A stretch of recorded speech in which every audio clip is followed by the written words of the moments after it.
Bom, meu nome é Bruno Borges, eu trabalho na Microsoft no time de Developer Relations para Azure, a nossa nuvem, e essa apresentação é sobre serverless.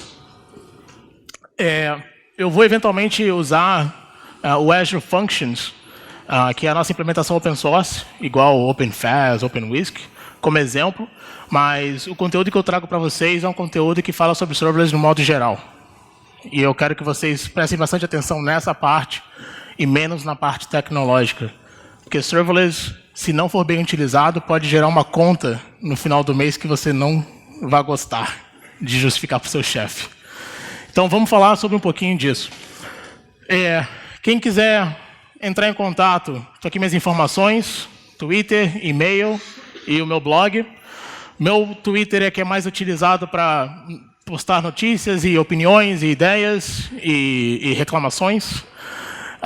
E o meu blog, eventualmente, eu escrevo alguma coisa mais concreta, mas eu acabo escrevendo mais em outros sites como DZone, InfoQ também, e a documentação da Microsoft que eu acabo contribuindo bastante. Então vamos falar sobre serverless. Eu gosto de começar desse jeito. Serverless é o termo mais idiota que você pode ouvir na face da Terra. Porque em inglês significa a ausência de servidores, que é o que não existe, né? Existem sim servidores na nuvem para processar o que quer que esteja sendo processado. Mas por que a ideia dessa palavra serverless? Por que ela é legal? Porque ela traz a ideia de que nós, como desenvolvedores, não nos preocuparemos com os servidores. Nós devemos nos preocupar com as aplicações, com o código e com o valor que a gente gera. Tem um artigo publicado pelo Ben Kehoe que fala exatamente sobre isso, sobre entrega de valor de negócio. Quando você parte para um modelo de arquitetura serverless, você está focando somente em business value. Você não foca em, eu vou fazer uma arquitetura que vai escalar minha aplicação e que eu vou poder escrever menos para automatizar isso. Serverless é quando tudo isso já foi feito. E ninguém na sua empresa precisa fazer isso. E você pode colocar todos os desenvolvedores focados em escrever valor de negócio. E esse artigo é muito bom, recomendo fortemente a leitura. E para a gente entender por que na computação a gente chegou nesse ponto do serverless, é importante a gente lembrar a evolução da computação desde o início. Antes...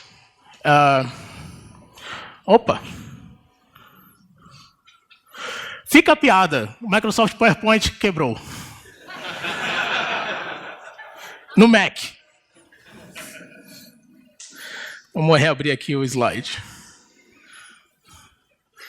Devia estar rodando Linux com Wine. E o PowerPoint em cima do Wine. Acho que eu rodei isso durante 6 anos e nunca vi quebrar. O PowerPoint já quebrou 3 vezes esse mês. Ok.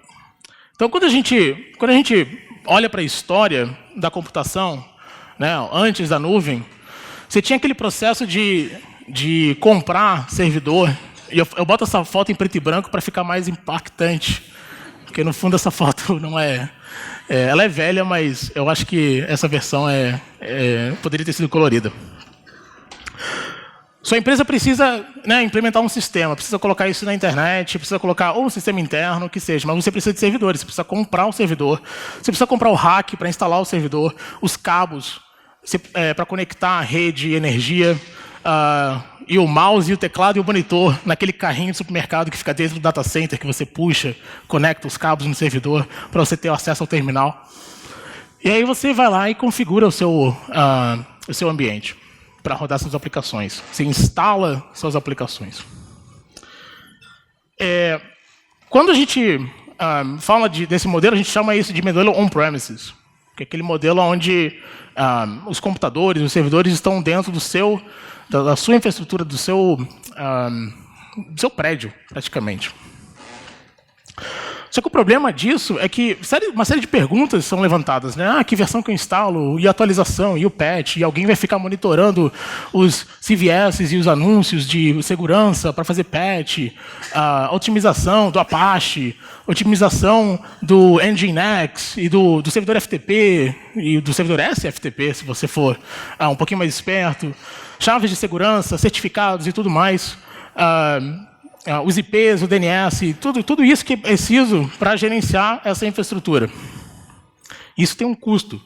Esse custo é tempo. Você está perdendo muito tempo, sua empresa, seu time está perdendo muito tempo com isso. Isso não está entregando valor. Isso entrega valor interno, mas não entrega valor para o seu cliente final.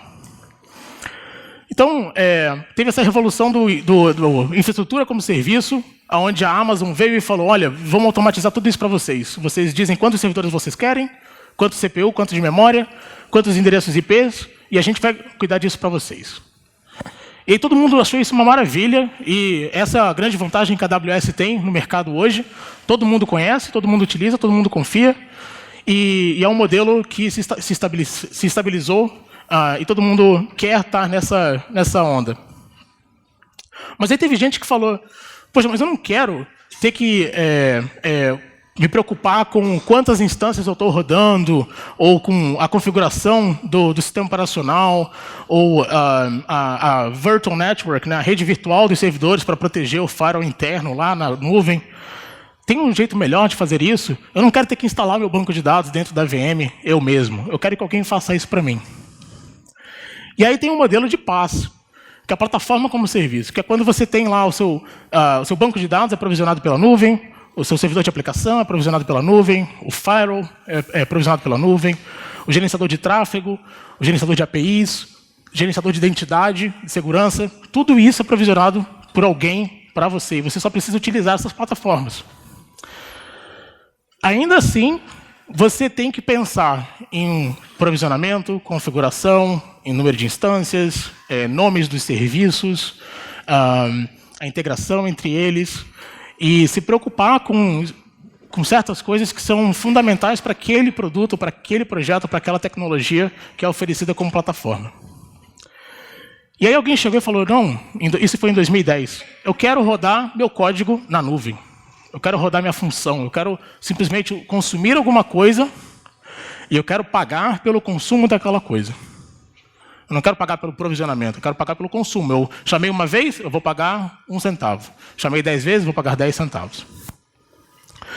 E aí nasceu esse modelo serverless, que é um modelo onde eu não me preocupo mais com instâncias, não me preocupo mais com endereço IP, não me preocupo com rede, com firewall, com nada. Está aqui meu código, roda na internet, me dá um endpoint e eu acesso esse endpoint.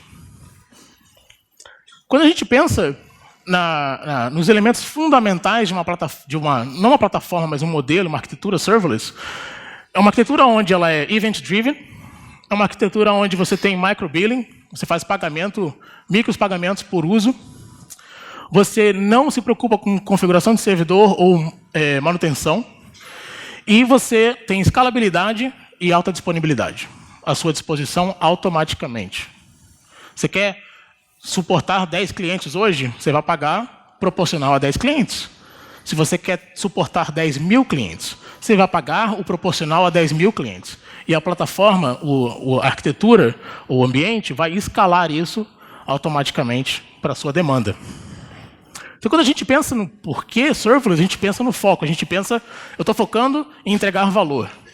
Meu valor é desenvolver uma API que traz informação de pessoa física para empresas de contabilidade. Que agrega um monte de informações, é uma API GraphQL, e eu exponho essas informações, e eu cobro das empresas de contabilidade o acesso a essa API. E eu rodo essa API no serverless. Aí olha que bacana, você pode ter uma API que você cobra do escritório de contabilidade R$10 por mês, para ele chamar 10 vezes. É R$1 por chamada. Só que essa chamada no serverless, ela custa 2 centavos. Então você tem 98 centavos de lucro com essa arquitetura. Então você está focando, e seu time inteiro está focado em escrever essa API, em expor esses dados para esses clientes, do jeito que os clientes querem. Quando a gente olha para o básico de Cloud Computing, a gente entende que a gente tem um conceito de máquina virtual, a gente tem um conceito de containers agora, né, Kubernetes, Docker. A gente tem os runtimes, que são as tecnologias que rodam efetivamente o nosso código, a JVM para Java, o Node para JavaScript, o CLR para C#, o Python para Python, e por aí vai. E, por fim, a sua aplicação, efetivamente, que é o código que você escreveu, que pode ser um monolítico ou pode ser uma série de serviços, microserviços distribuídos. Isso é Cloud Computing na essência, na sua essência. Claro que tem recursos em volta disso, banco de dados, segurança, autenticação, autorização, bancos NoSQL, relacionais, etc. Quando a gente pensa numa arquitetura serverless, ou quando a gente pensa em serverless cloud computing, a gente pensa em elementos diferentes. O primeiro elemento são funções, que você deixa de escrever microserviços e deixa de escrever monolíticos e começa a escrever funções. Essas funções podem rodar dentro do Azure Functions, do Google Cloud Functions, do AWS Lambda, ou ainda utilizando projetos open source, que eu vou mencionar em detalhe mais à frente. Como que essas funções são executadas? O que faz essas funções serem processadas? Eventos. Event-driven. Os eventos podem acontecer em filas do Kafka, pode acontecer em fila JMS, pode acontecer evento de banco de dados, SQL ou NoSQL, pode acontecer evento de storage, um arquivo caiu desse storage aqui do S3 e isso dispara um evento. Autenticação pode disparar um evento. Qualquer coisa no resto do seu sistema que dispara evento pode ser uma fonte, né, um source, para chamar a sua função. Inclusive o próprio usuário. Né? O usuário pode acessar uma URL que é um endpoint HTTP, ou evento HTTP de uma função web. Existe também o conceito de flows, onde você pode desenhar fluxos de chamadas e de eventos e de processamentos, onde você diz, esse endpoint inicial aqui é um evento, esse evento pode ser um Twitter, pode ser um tweet, uma hashtag que você está monitorando. Para cada hashtag que eu vejo, eu vou chamar meu NoSQL para guardar essa informação, depois eu vou processar essa informação com uma função JavaScript para extrair uma informação específica dentro daquele tweet e mandar isso para o sistema de CRM, para o sistema de clientes. E, por fim, né, os bancos de dados. Existe, sim, hoje a tendência de que bancos de dados estão sendo oferecidos como serverless. Você diz que eu quero um banco de dados, eu quero esse nome, e é um banco de dados NoSQL. Melhor ainda, você nem precisa definir um esquema. Né? Qualquer coisa que você colocar lá está resolvido. Ou banco de dados SQL. Não, está aqui meu esquema, está aqui meu banco de dados, mas eu quero que ele seja serverless. O que significa um banco de dados serverless? Primeiro é aquele banco onde você não diz quantos servidores, quanto de disco, quanto de CPU ou memória você quer. Ele vai crescer à medida que você coloca dados lá dentro. O que efetivamente é traduzido em custo? O processamento, a performance daquele banco de dados, que é o modelo do Aurora e o modelo do Cosmos. Né? O AWS Aurora, serverless, a opção serverless, ele é um banco de dados SQL e ele escala à medida que você vai colocando dados e à medida que você vai mandando queries para dentro dele. E esse banco de dados, ele escala sob demanda, ele tem um warm pool, lógico, para fazer performance, para ter uma performance mais rápida de subir essas instâncias, mas efetivamente você vai pagar por execuções, por transações e por storage. Você não paga por um banco de dados de 50 GB. Você paga pelo que está sendo consumido. É muito comum a gente ter no PaaS, criar uma instância de banco de dados e pagar pelo sizing daquele banco de dados, memória, CPU e disco. Esse modelo aqui é por consumo, assim como é o modelo do Cosmos DB, que é um banco de dados NoSQL, que também você paga pelas operações. Ele tem um modelo onde você diz quão rápido você quer que o banco de dados seja. E aí você vai pagar proporcional a isso. Agora, quanto de dados, quanto de disco, você não define isso. Isso é proporcional ao seu business case, ao seu negócio, ao seu valor que você quer entregar para o seu cliente. Isso aqui é o que eu comentei de fluxos, onde a gente tem interfaces similares como essa. A gente vê isso, tem um site que vocês talvez conheçam, If This Then That. Você vai desenhando. Quando chegar um e-mail, eu quero guardar o anexo no Dropbox. Tem fluxos que funcionam assim também na nuvem para aplicações de negócio. E são muito interessantes porque você desenha o fluxo da informação, os eventos podem ser, os elementos no meio podem ser funções customizadas, que você escreveu o código para isso, e isso roda independente de quantos servidores você quer que isso rode e ele vai rodar. E você vai ser cobrado por execuções e chamadas. E, por fim, eventos. Outro elemento de uma arquitetura serverless. Eventos vão chegar de diferentes formas, de diferentes lugares. E existem vários produtos, vários serviços, várias tecnologias. Kafka, Spark, banco de dados NoSQL, IoT devices, mobile devices. Uma série de coisas que podem disparar esses eventos. E você vai processar esses eventos também de uma forma serverless, onde você não define a instância do Kafka. Você não define quantas mensagens o Kafka vai processar. Você vai pagar, geralmente, por número de operações. 60 centavos de dólar por 1 milhão de operações. 1 milhão de mensagens. Isso é um exemplo de um preço de um serviço. Com 100 mil operações de graça. E esses eventos vão, eventualmente, chegar no seu flow, ou no seu banco de dados, ou na sua função, que também podem ser serverless. Então, quando a gente vê uma arquitetura serverless do ponto de vista do desenvolvedor, a gente começa a observar mais de perto as opções que nós temos em termos de tecnologias para escrever nossas funções e rodar essas funções na nuvem. Existem projetos open source, que são os runtimes, e existem os provedores de nuvem que vocês conhecem.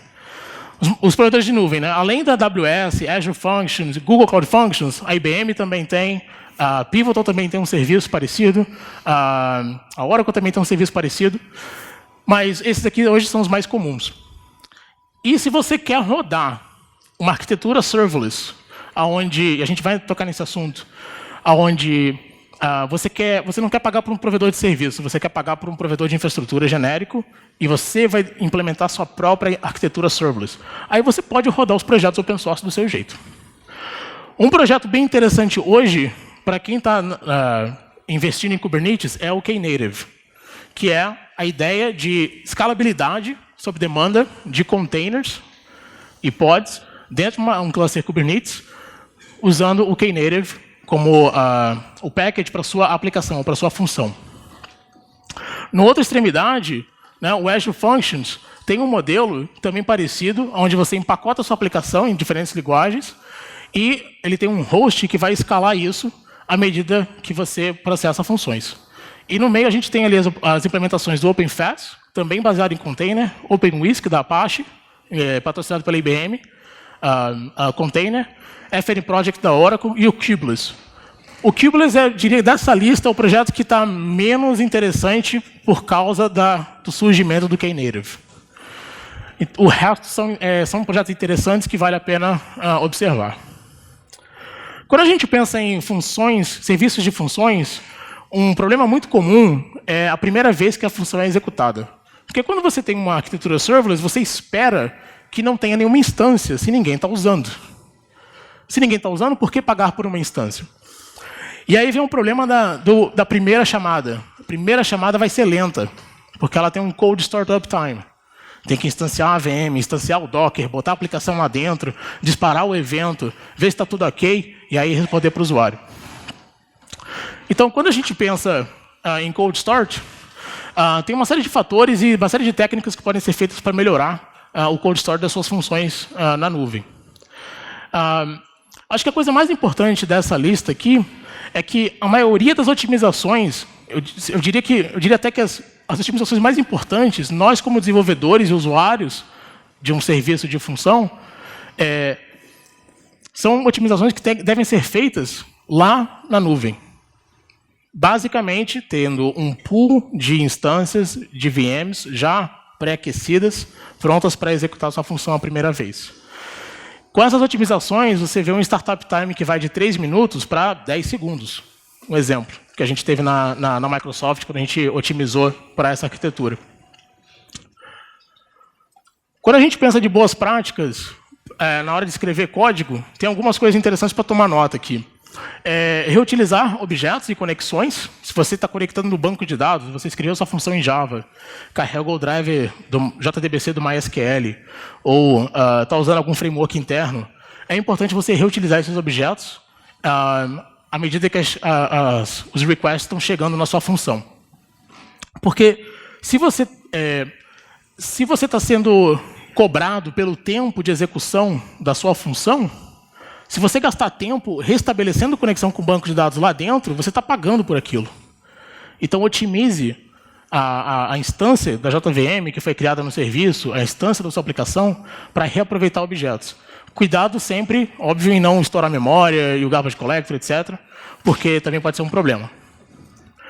Utilize os triggers específicos. Bom, limite e reduz dependências. Por que isso? Na maioria das arquiteturas de serverless functions, quando você faz o deploy da sua função, da sua aplicação, a sua aplicação é copiada para as instâncias. Quanto maior o jar, quanto maior o seu projeto, maior vai ser o tempo de cópia daquele arquivo para as novas instâncias. Então, sempre tenha unidades bem granuladas de funções e de código e de dependências dentro do seu projeto. Utilize as funções específicas. Método HTTP, a resposta é síncrona pela arquitetura do HTTP. E não negligencie as outras coisas que acontecem por fora da sua função. CI/CD, fazer o deployment da sua função na nuvem ou no serviço que você usou, como OpenWhisk, OpenFast, e monitoramento. Algumas arquiteturas serverless já oferecem monitoramento por dentro da sua implementação, onde os eventos que acontecem antes de chegar na sua função já são monitorados e apresentados.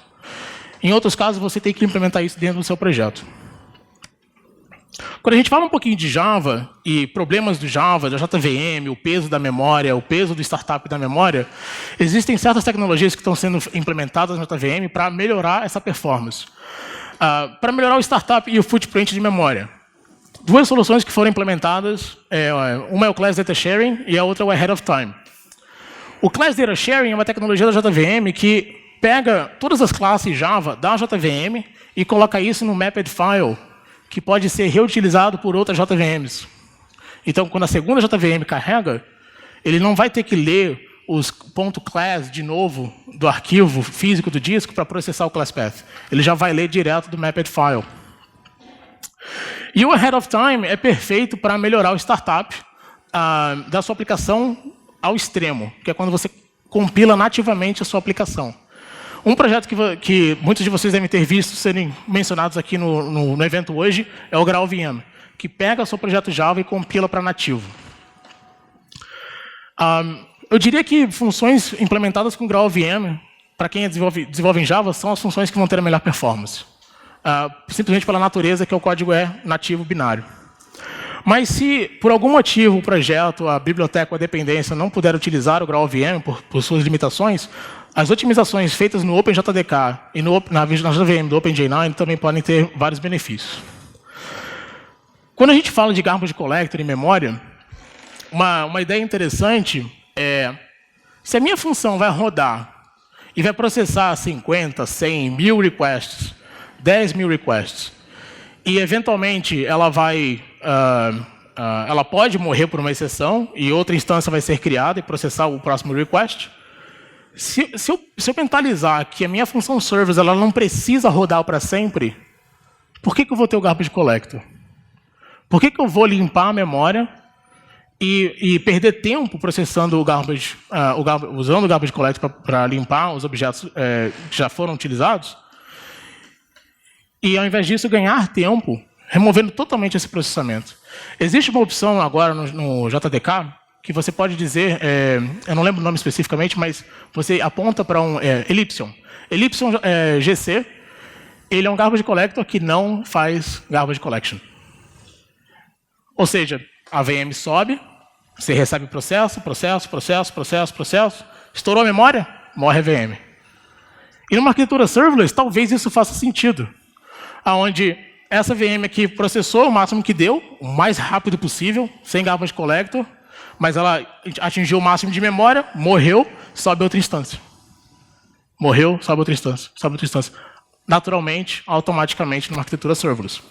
Então, é uma ideia para ser considerada quando, talvez, na sua arquitetura, no seu sistema, você não tenha tanta necessidade, você tem mais necessidade na performance do que em outros requisitos. Essa semana, a Red Hat e a Microsoft anunciaram um projeto chamado Queda. Eu vou só comentar rapidamente, para que vocês talvez tomem nota e estudem depois. Mas é um projeto chamado Kubernetes Event Driven Auto-Scaling. É um projeto onde você instala dentro do Kubernetes esses componentes e você define entradas de eventos que vão passar pelo Queda. O Queda vai monitorar, vai ter métricas sobre esses eventos e vai identificar se ele deve escalar ou não os pods do Kubernetes que tem a sua função para processar esses eventos. E ele pode escalar esses pods até 0. Então é um projeto interessante para quem quer fazer uma implementação de serverless usando Kubernetes. E você pode fazer isso dentro do on-premises ou dentro da nuvem. Esse aqui é um exemplo. Você viu o início do comando, add queue messages, chama um script que vai mandar mensagens para o Kubernetes, e o kubectl que vai pegar os deployments. E aí você vê que os pods das funções estão sendo criados à medida que as mensagens vão chegando. Então é um projeto bem interessante para quem está fissurado na onda do Kubernetes e quer implementar uma arquitetura serverless. Então vamos olhar rapidinho sobre uma demonstração de serverless para ver a experiência do desenvolvedor. Eu sou desenvolvedor, eu gostei dessa ideia, a arquitetura faz sentido, eu vou ter vários componentes serverless, mas na hora que eu quero escrever código, como que isso funciona?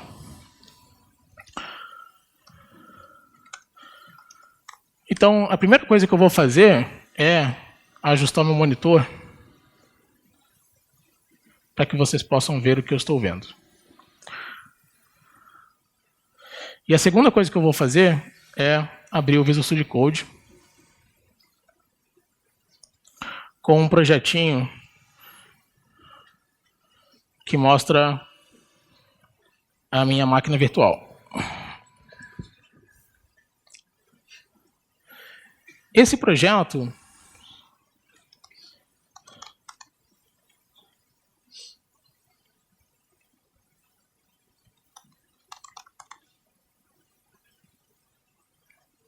eu só preciso deletar essa pasta, matar esse projeto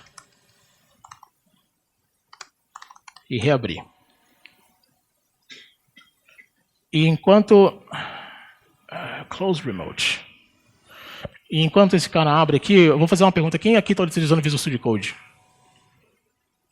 Quem utiliza Visual Studio Code para projeto Java? Ok, temos que melhorar isso. Ok. Justo, justo, justo.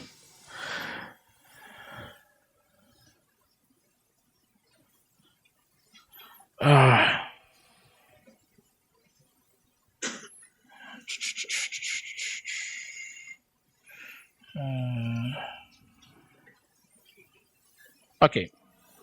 Então, esse projeto é um projeto que mostra todos os dados da máquina virtual. E eu tenho esse projeto implementado em vários frameworks aqui. Eu tenho um projeto implementado com o Quarkus, da Red Hat, o Spring Boot, da Pivotal, o Micronaut, da Micronaut, a AWS Lambda, que ainda não está funcionando, mas estou quase lá, o Core, que é a minha classe Java que extrai os dados de JVM, e uma implementação usando Azure Function. Bom, a primeira coisa que eu quero, na verdade, mostrar para vocês é como criar um projeto do zero, né? Esse projeto já existe, é um projeto um pouquinho, talvez, de certa forma, nível 2. Tem extensões para Visual Studio Code, para AWS Lambda, tem para IntelliJ também, AWS Lambda para IntelliJ. A Google fez extensões para IntelliJ e para Visual Studio Code para os seus projetos. Eu acho que o Google Cloud Run tem extensões para os dois editores. E o Azure Functions também tem seus editores. Se você utiliza OpenFaaS, OpenWhisk e FN Project, provavelmente você vai trabalhar mais com Docker Containers. E aí vai depender do seu tooling. Então, quando eu quero criar uma função, eu posso usar essas extensões. Eu vou criar aqui uma pasta nova chamada QConDemo. E eu vou dizer qual linguagem eu quero escrever minha função. Todos esses provedores de function permitem você escrever código em diferentes linguagens. As principais linguagens que você vai ver sendo suportadas: Java, JavaScript, TypeScript, que você pode converter para JavaScript depois, C#, Python e Go. A Google fez um esquema lá que suporta COBOL, sei lá, não sei porquê, acho que é engraçado, mas... Então vamos lá, a gente está aqui, a gente vai escolher Java.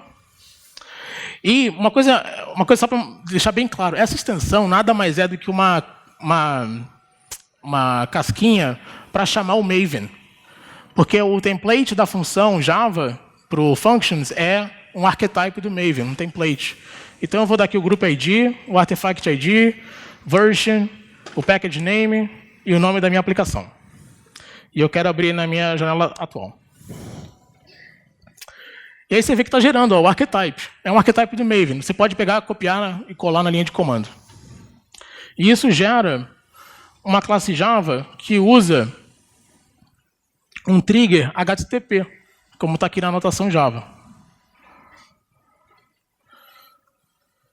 Esse trigger, ele permite dizer quais métodos HTTP você quer utilizar e se você quer autenticação, no caso aqui function, ou seja, quando eu fizer deployment dessa função para a nuvem, eu preciso usar um token a nível da função para poder acessar essa função.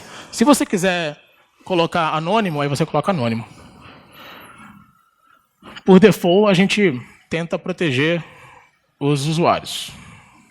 Se você quiser não ser protegido, você bota anônimo. Então, está aqui meu código. Eu só venho aqui agora no terminal e eu faço Maven Package.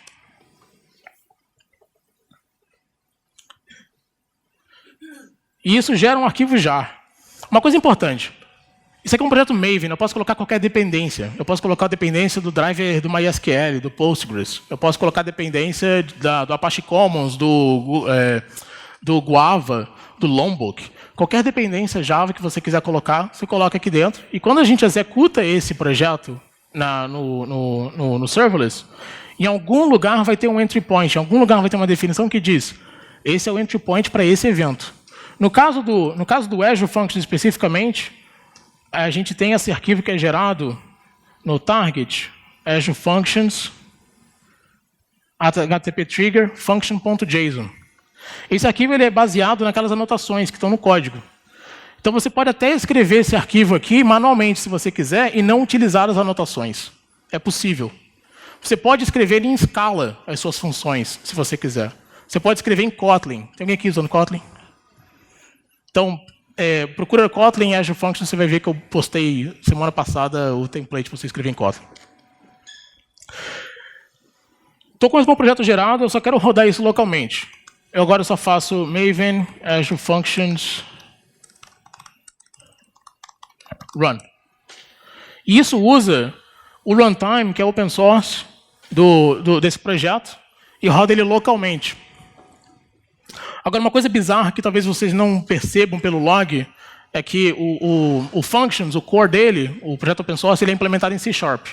Então, ele sobe no meu Mac, usando Mono, na verdade .NET, o C# para Mac, para Linux. E depois ele starta a JVM e carrega a sua classe para dentro, tendo esse evento aqui, essa URL que foi gerada. E aí eu posso escrever qualquer coisa aqui, qcon, e eu tenho minha função no ar. Se eu quiser fazer deployment disso, eu venho aqui e uso também o Maven plugin, que já vem configurado, Azure Functions Deploy. E isso vai botar na minha conta lá do Azure. Tem Maven plugin para outras nuvens também. A Google Cloud tem o seu plugin para Maven, o AWS Lambda tem o seu plugin para Maven. E dependendo da arquitetura e da implementação de servers que você utiliza, você faz o deploy usando o Docker, que é o caso do FN Project e que é o caso do Knative. Beleza, eu fiz o deploy da minha aplicação e agora eu quero mostrar para vocês como é que funciona a escalabilidade disso. Beleza, minha função está rodando e eu quero escalar isso, mas eu não quero ter que fazer nada para escalar isso. Como é que a gente faz? Dependendo da função, essa aqui é a função que mostra a minha JVM. Essa aqui é a versão que está offline. Show uma JVM. Vou rodar mais uma vez. Outra pergunta interessante que eu pego é, por que não funcionou na primeira chamada? Porque pegou o cache do browser e tem que chamar a segunda vez. E mesmo a segunda vez que você chama, ele demora. Ele demora porque o startup time da primeira chamada. Não tem nenhuma instância rodando na internet. na nuvem. E eu não otimizei minha função para isso, e eu não estou utilizando um plano que é um pouco mais caro, mas que tem aquele pool de VMs e containers já warm-up para receber minha função. Então, essa é a minha função, que mostra os dados da JVM que está sendo utilizada lá no ambiente serverless. Você vê que ela roda, né, no ambiente Windows, está aqui, utiliza a Azul Systems, o Zulu OpenJDK da Azul Systems. De memória, é uma máquina que tem 1.5 GB de memória, aproximadamente, 1.8 GB de memória. A JVM está utilizando isso daqui. Esses são os parâmetros que foram utilizados por default, e por aí vai. E outras informações que vocês podem ler mais para frente. Esse projeto está no GitHub. Como é que funciona a escalabilidade disso? Em algumas clouds você vê esse tipo de gráfico, que mostra requisições por segundo, eventos por segundo, que são dados, métricas que acontecem antes do seu código ser executado. Então, ele processa qualquer tipo de evento, qualquer tipo de linguagem, qualquer tipo de código que você escreve. Se você quer ter mais detalhes sobre o que acontece dentro do seu código, aí você precisa utilizar bibliotecas APM, por exemplo, New Relic, Datadog, ou coisas desse tipo, injetar no seu projeto para fazer chamada para um endpoint que vai obter essas métricas mais específicas. Mas esse dashboard aqui ele já te dá uma boa ideia. Então, a minha JVM, a minha função está rodando, e agora eu vou disparar um teste mais forte nela, com vários usuários. Tem um projeto da Apache chamado AB, para você fazer benchmark de HTTP. Então, aqui eu estou dizendo que eu quero rodar 50 mil requisições com 20 usuários concorrentes. E eu quero chamar minha função que está rodando lá na internet. E aí, enquanto isso aqui dispara, a gente pode ver aqui, nesse gráfico, as requisições chegando. Quantas requisições por segundo ele está processando, qual o tempo de duração, menos de 20 segundos. O processamento de CPU, percentagem, com a soma de todos os cores, de todas as instâncias. E as instâncias que foram efetivamente criadas. Você vê que já está com 5 servidores online, e ele continua processando na faixa de 1 a 12 requests por segundo para cada instância. Aí foi para 6 servidores online agora. Ou seja, a minha arquitetura serverless ela vai escalando à medida do necessário para processar esses requests.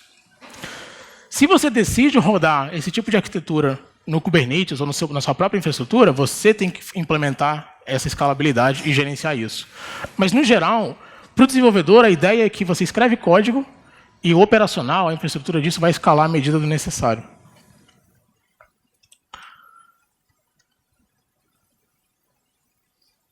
Então, esse é a pequena demonstração. Então, a gente tem 8 minutos para cobrir a parte mais importante. Como evitar que a sua conta chegue a 10 milhões de dólares no mês? Ups, a minha API não era para ser pública, ela é pública, e alguém rodou um bot que processou 1 milhão de requisições, e agora eu tenho uma conta para pagar que não deveria. Se isso acontece, lógico que você pode talvez entrar em contato com um provedor de nuvem e falar, olha, não é para isso ter acontecido, vamos negociar essa dívida. Existe um conceito importante para entender aqui, que quando você trabalha com on-premises, ou até mesmo infraestrutura na nuvem, o seu custo ele é premeditado. Quando você provisiona um container ou uma VM, e esse container de VM ele tem 10% de CPU de consumo, você está pagando pela mesma coisa se ele tivesse 100% de consumo. Então você está, de certa forma, gastando aqueles 80% ali. Mas, ao mesmo tempo, você tem um flat rate, né? Você tem um preço fixo por mês, e se a sua aplicação não está suportando bem, você tem que otimizar a sua aplicação para reduzir o consumo de CPU e, naturalmente, processar mais requisições por segundo ou obter mais containers ou mais VMs. Agora, quando você vai para o modelo de serverless, você é cobrado pelo uso de computação, de CPU consumption. Então, a gente tem um gráfico que dá para ser entendido dessa forma. custo e escalabilidade. No serverless, o custo ele é proporcional à escalabilidade, né? Já no traditional serverless, que é a linha vermelha, o custo ele é integral. Você compra uma máquina e aí você vai 10% de CPU, 20% de CPU, 80% de CPU e estourou a CPU, precisa de mais servidores. Bum, você compra outro servidor. Só que o próximo servidor só vai ter 5% de consumo de CPU, porque você não escalou ainda o dobro. Então, esse é mais ou menos um modelo bem grosseiro de custo por escalabilidade, comparação entre servidores tradicionais, seja na nuvem ou não, versus o serverless. Acontece que, na realidade, serverless ele é mais caro. As transações são mais caras do que quando você roda essas transações numa VM ou num container. Então, na prática, o custo de um modelo serverless ele é mais caro do que um modelo de servidores tradicionais, quando você olha no cálculo geral, porque você está pagando por uma capacidade que não foi provisionada exclusivamente para você. E isso vai ter que ser tirado de algum lugar para dar para você. Então, predictabilidade é um elemento importante na hora que você define a sua arquitetura, se você vai utilizar serverless a fundo ou não. E para startups, isso é bem interessante porque você pode começar com um custo bem baixo e à medida que você cresce, você pode reavaliar se serverless é mesmo ainda interessante. Talvez você mova suas aplicações para um modelo container, onde você pode ter uma previsão de carga no seu sistema e ter uma previsão melhor de budget, e não ter surpresas.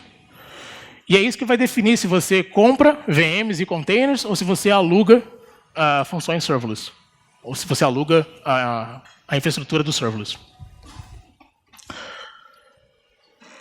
Existe uma possibilidade que mas eu até comentei isso antes, que é você rodar uma arquitetura serverless dentro do modelo on-premise, dentro da sua infraestrutura de nuvem ou dentro da sua infraestrutura no seu data center. Que talvez você economize dinheiro, você entrega aquela experiência do desenvolvedor, você entrega aquela possibilidade do desenvolvedor focar no negócio e focar no código, e ao mesmo tempo você utiliza o custo previsível do modelo tradicional de servidores, VMs e containers. Então você faz um mix dos dois. E é aqui que entra a ideia de utilizar aqueles projetos open source, que eu listei no início. Então você tem que entender se você vai pagar à medida que você cresce, até chegar a um ponto que talvez valha a pena você comprar mesmo aquela capacidade computacional. Para que você não tenha que pensar também em fazer uma própria manutenção. Vou fazer um exemplo aqui rápido de um site que talvez vocês conheçam. Existe esse site aqui na internet que ele tem 32 milhões de requisições de APIs numa semana. Então considere que isso aqui seja uma startup. Tá? 5 milhões e meio de requests por dia e quase meio tera de dados por semana. Esse site é o Revive Impound, que te avisa se a sua senha vazou na internet.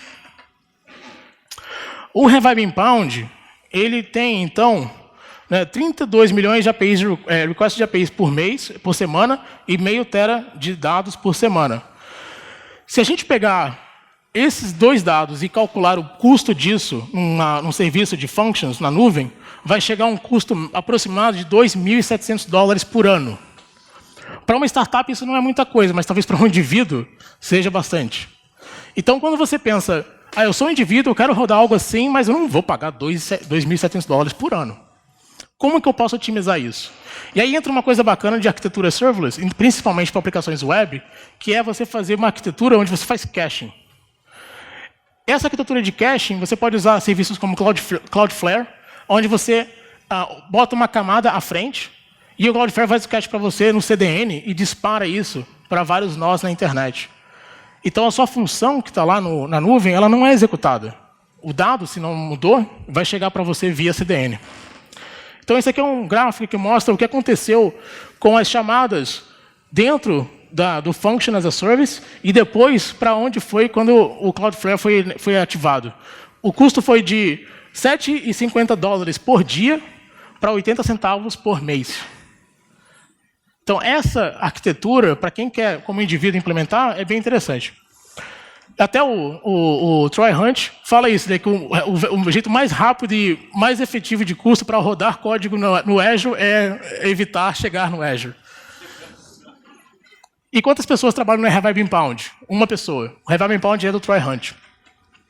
Se você quiser acompanhar, os slides vão estar disponíveis, mas tem nesse slide aqui os links para os artigos dele que mostram essa arquitetura com detalhes.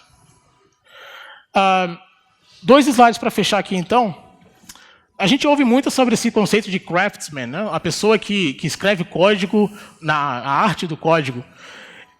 O Anton Kex ele fala uma coisa interessante, que o craftsman é o cara que ele pode ser 5 vezes mais eficiente quando ele sabe o que não escrever. Que código não escrever? E eu acho que isso é um pouco da ideia do serverless. Quando eu vou para a arquitetura serverless, eu descubro que tem uma série de coisas que eu não preciso mais me responsabilizar, cuidar, me preocupar, ou até mesmo escrever e dar manutenção. A arquitetura serverless vai cuidar disso para mim. Então, por fim, o foco é no valor de negócio. Escreva código para aquele objetivo somente, e aí você acaba até economizando dinheiro. Isso que eu tinha para falar. Perguntas depois. Muito obrigado.